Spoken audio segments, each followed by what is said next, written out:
کبھی یہ ذہن بن جائے نا کہ اللہ کے مخلوق کی خدمت اللہ کی رضا کے لیے، تو ہم نے ایسے اسلاف بھی کتابوں میں پڑھے جو کہتے تھے کہ میں کسی کے شکریہ کی امید بھی نہیں رکھتا، میں کہتا ہوں جو اجر بھی لینا ہے قیامت میں اللہ کی بارگاہ سے لینا ہے۔ لوگوں کو چھوٹی چھوٹی مشکلات ہوتی ہیں، چھوٹی چھوٹی، ہمارے کہہ دینے سے، ہمارے کر دینے سے، ہمارے ذرا توجہ دے دینے سے وہ کام ہو جاتا ہے، لیکن ہم غور کرنے کو تیار نہیں ہوتے۔ ہماری ساری توجہات اپنے اوپر یا زیادہ سے زیادہ اپنی آل اولاد پر، اس سے زیادہ ہم درد محسوس ہی نہیں کرتے، تکلیف محسوس ہی نہیں کرتے، کسی کا دکھ سمجھتے ہی نہیں۔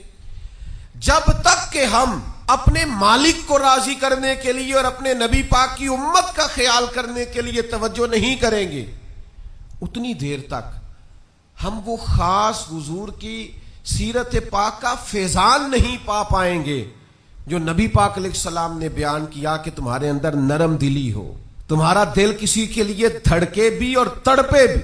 حضرت جابر بن عبداللہ رضی اللہ تعالیٰ عنہ فرماتے ہیں کہ جنگ میں حضور کے ساتھ گیا تو میرا جو گھوڑا تھا نا وہ سب سے سست تھا، چونکہ وہ کمزور تھا، مالی طور پر بھی کم قیمت کا تھا، تو اب وہ کمزور تھا، سست تھا، تو سب سے پیچھے رہ گیا۔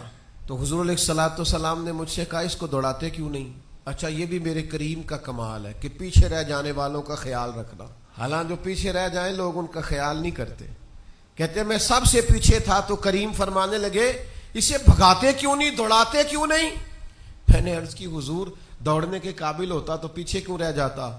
تو محبوب نے نا ایک دھرا لگایا، بس لگایا، اسے سمجھے مارا نہیں، لگایا، اور حضور فرمانے لگے تو دوڑتا کیوں نہیں؟ اونٹ کو کہا تو دوڑتا کیوں نہیں؟ تو جو سب سے پیچھے تھا وہ سب سے آگے نکل گیا۔ اب رستے میں حضور فرمانے لگے جابر اپنا اونٹ میرے ہاتھ بیچ نہیں دیتا، پہلے خود ہی کرم فرمایا ہے، اسے چست کیا ہے، اسے بھگایا ہے، اسے اللہ کی بارگاہ سے طاقتیں لے کے دی ہیں، کرم ہوا ہے، تو یا رسول اللہ آپ دعا فرما دیں۔ تو پھر حضور نے اسے لگایا درہ، وہ بھاگا۔ اب حضور فرمانے لگے میرے ہاتھ بیچ کیوں نہیں دیتے؟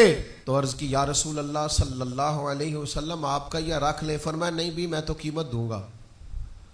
فرماتے حضور نے قیمت طے کر لی، فرمایا مدینہ شریف جا کے میں تمہیں قیمت دے دوں گا۔ کہتے میں مدینہ شریف آیا، میں نے اونٹ کی لگام تھامی، حضور کی بارگاہ میں حاضر ہوا، نبی پاک نے مجھے اونٹ کے پیسے دیے، اور جب میں لے کے واپس آنے لگا تو حضور نے اونٹ کی لگام بھی دوبارہ مجھے تھما دی۔ فرمایا جا رقم بھی تیری ہے اور اونٹ بھی تیرا ہے۔ گویا حضور نے اونٹ خرید لیا، پھر تحفے میں عطا کر دی، پھر نبی پاک اس طرح نوازتے، یہ رنگ اختیار کرتے۔